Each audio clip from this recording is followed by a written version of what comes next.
भोपाल से प्रस्तुत हैं प्रादेशिक समाचार। नमस्कार, समाचारों के साथ मैं जितेंद्र रघुवंशी। पहले मुख्य समाचार।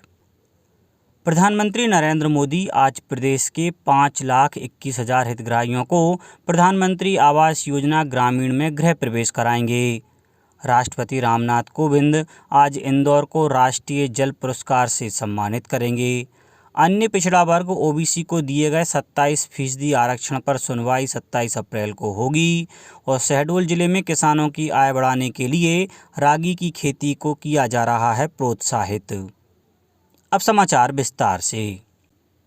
प्रधानमंत्री नरेंद्र मोदी आज प्रदेश के 5,21,000 हितग्राहियों को प्रधानमंत्री आवास योजना ग्रामीण में गृह प्रवेश कराएंगे। प्रधानमंत्री गृह प्रवेश करवाने के बाद हितग्राहियों से वर्चुअल संवाद भी करेंगे। इस राज्य स्तरीय कार्यक्रम में मुख्यमंत्री शिवराज सिंह चौहान छतरपुर जिले से शामिल होंगे। मुख्यमंत्री ने कहा है कि केंद्र और राज्य सरकार का संकल्प है कि हर गरीब परिवार का अपना पक्का मकान हो। इस संकल्प की पूर्ति के लिए 2024 तक हर व्यक्ति को पक्का आवास उपलब्ध कराया जाएगा। प्रदेश में अभी तक इस योजना में 24,10,000 से अधिक आवास पूर्ण कराए जा चुके हैं। योजना के विशेष प्रोजेक्ट में बेगा, सहरिया एवं भारिया जनजातियों के स्वीकृत आवासों में से 23,000 से अधिक आवास पूर्ण कराए जा चुके हैं। खंडवा जिले के 536 आवास हितग्राहियों का गृह प्रवेश होगा। शिवपुरी जिले के विगत एक वर्ष में पूर्ण कुल 2,821 हितग्राहियों के आवासों का गृह प्रवेश कराया जाएगा। उधर केंद्र सरकार ने प्रधानमंत्री शहरी आवास योजना के तहत 1,15,00,000 घरों को मंजूरी दी है। यह योजना इस महीने खत्म होने जा रही है। 5 बार देश के सबसे स्वच्छ शहर घोषित हुए इंदौर ने एक और उपलब्धि अर्जित की है। राष्ट्रपति रामनाथ कोविंद आज दिल्ली के विज्ञान भवन में इंदौर को राष्ट्रीय जल पुरस्कार से सम्मानित करेंगे। तीसरे राष्ट्रीय जल पुरस्कार 2020 में पश्चिम जोन में इंदौर सर्वश्रेष्ठ जिला रहा है। कलेक्टर मनीष सिंह ने बताया कि सेंट्रल ग्राउंड वाटर टीम द्वारा जल संरक्षण के क्षेत्र में किए जा रहे कार्यों के लिए जिले का सर्वे किया गया था।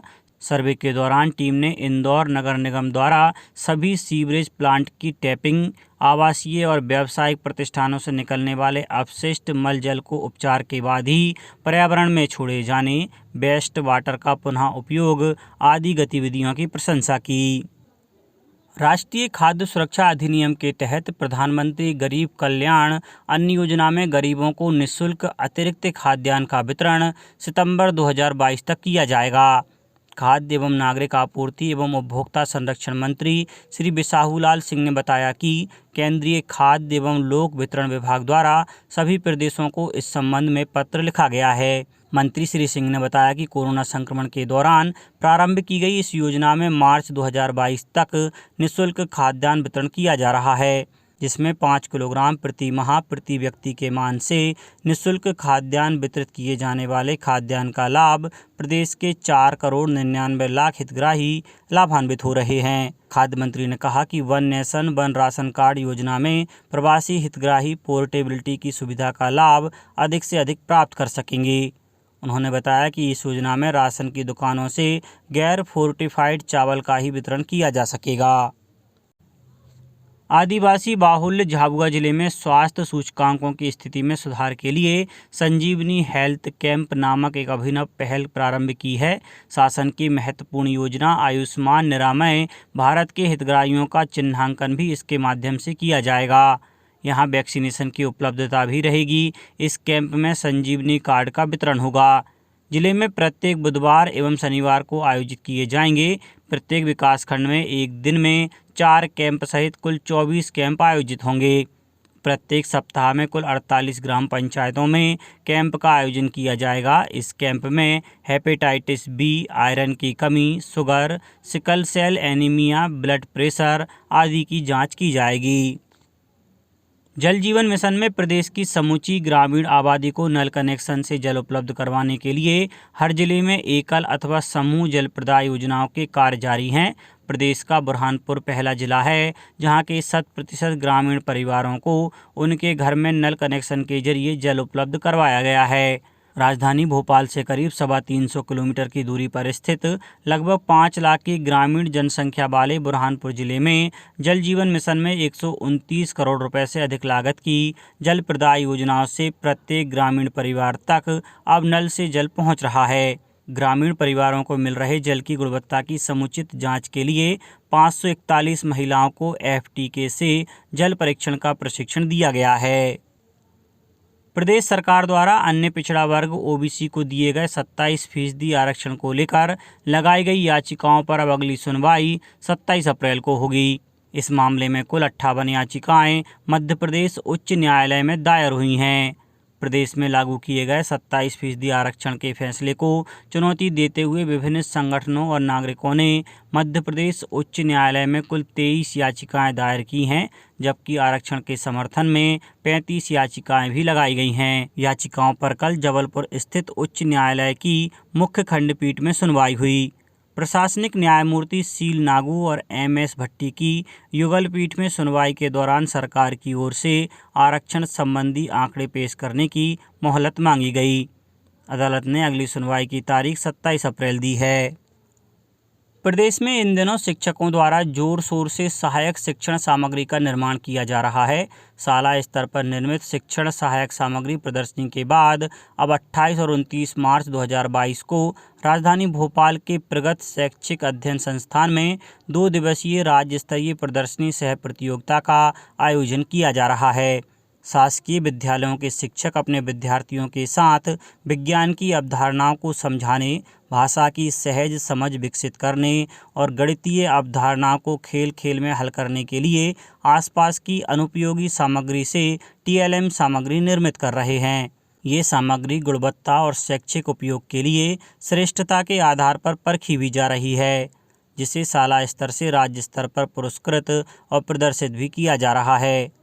संचालक राज्य शिक्षा केंद्र श्री धनराजू S ने बताया कि प्रारंभिक स्तर के शिक्षकों द्वारा बच्चों की गुणवत्ता बढ़ाने और विज्ञान की कठिन अवधारणाओं को स्पष्ट करने के लिए विभिन्न प्रकार की सहायक सामग्री का उपयोग किया जाता है।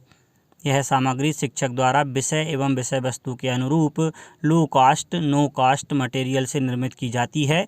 यह सामग्री कबाड़ से जुगाड़, बेकार वस्तुओं, प्राकृतिक और कम लागत सामग्री से विकसित की जाती है।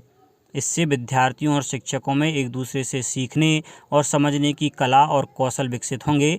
इसलिए इस शिक्षण सहायक सामग्री निर्माण प्रतियोगिता की जा रही है। शहडोल जिले में किसानों की आय बढ़ाने के लिए कम खर्चे में ली जाने वाली रागी की खेती को प्रोत्साहित किया जा रहा है। सोहागपुर विकासखंड के कुछ किसानों ने कृषि विशेषज्ञों की देखरेख में स्वेच्छा से इसकी खेती की। अच्छी फसल को देखते हुए आत्मा परियोजना के नवाचार के तौर पर अब 20 हेक्टेयर में खेती कराने का निर्णय लिया गया है। इसके लिए 30 से अधिक किसानों का चयन किया गया है। धान की तुलना में रागी दुगने भाव में बिकती है। कृषि विस्तार अधिकारी VK शर्मा ने बताया कि रागी की खेती सभी प्रकार की जमीन पर की जाती है। यह फसल यहां के किसानों के लिए बहुत लाभदायक सिद्ध होगी। छतरपुर जिले में कल कॉलेज की दीवार ढह जाने से 2 छात्रों की मौत हो गई। यह वाकया जिला मुख्यालय से करीब 70 किलोमीटर दूर लवकुश नगर तहसील मुख्यालय में हुआ। यहां के RK कॉलेज की दीवार अचानक भरभरा कर गिर गई। इस हादसे में 2 छात्रों की मौत हो गई, जबकि 4 विद्यार्थी घायल हो गए। सूचना मिलने पर पुलिस पहुंची और घायलों को अस्पताल पहुंचाया। दीवार के मलबे में दबने से करीब 1 दर्जन वाहन क्षतिग्रस्त हुए हैं। अब कुछ समाचार संक्षेप में। विभिन्न सेक्शनों में अधोसंरचना विकास और संरक्षा से संबंधित कामों के कारण अनूपपुर से गुजरने वाली 10 यात्री गाड़ियों का परिचालन 37 दिनों के लिए बंद रहेगा। सागर लोकायुक्त पुलिस की टीम ने दमोह जिले के मड़ी यादव बफर जोन में पदस्थ एक वन रक्षक को 10,000 रुपये की रिश्वत लेते हुए रंगे हाथों गिरफ्तार किया है। देवास जिले में शासन द्वारा रबी विपणन वर्ष 2022-23 में समर्थन मूल्य पर गेहूं उपार्जन शुरू हो गया है। जिले में 145 केंद्रों पर 10 मई तक गेहूं उपार्जन कार्य किया जाएगा। रतलाम जिले में पोषण पखवाड़ा मनाया जा रहा है। इसके तहत कलेक्टर कुमार पुरुषोत्तम, जिला कार्यक्रम अधिकारी रजनीश सिंह के नेतृत्व में महिला एवं बाल विकास द्वारा विभिन्न कार्यक्रमों का आयोजन किया जा रहा है। शहडोल जिले में आदतन गुंडे बदमाशों पर लगाम लगाने के लिए ऑपरेशन वज्र शुरू किया गया है। मंदसौर कलेक्टर गौतम सिंह एवं सीईओ जिला पंचायत कुमार सत्यम ने ग्राम माल्या खेड़ी में महिला ग्राम संगठन के समूह से चर्चा की। यह समूह लहसुन से निर्मित उत्पादों का निर्माण कर रहा है।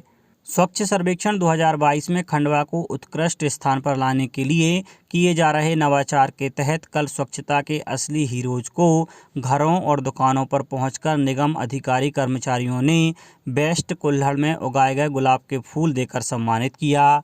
शिवपुरी जिले में 29 मार्च से 31 मार्च तक जिला पेंशन कार्यालय शिवपुरी में विशेष शिविर आयोजित किए जाएंगे और नर्मदापुरम संभाग के तीनों जिले में संचालित छात्रावासों की व्यवस्थाओं को सुदृढ़ करने के निर्देश कमिश्नर माल सिंह ने दिए हैं। अंत में मुख्य समाचार एक बार फिर। प्रधानमंत्री नरेंद्र मोदी आज प्रदेश के 5,21,000 हितग्राहियों को प्रधानमंत्री आवास योजना ग्रामीण में गृह प्रवेश कराएंगे। राष्ट्रपति रामनाथ कोविंद आज इंदौर को राष्ट्रीय जल पुरस्कार से सम्मानित करेंगे। अन्य पिछड़ा वर्ग ओबीसी को दिए गए 27% आरक्षण पर सुनवाई 27 अप्रैल को होगी। और शहडोल जिले में किसानों की आय बढ़ाने के लिए रागी की खेती को किया जा रहा है प्रोत्साहित। इस बुलेटिन में इतना ही। घर पर रहिए, सुरक्षित रहिए और सुनते रहिए प्रादेशिक समाचार। नमस्कार।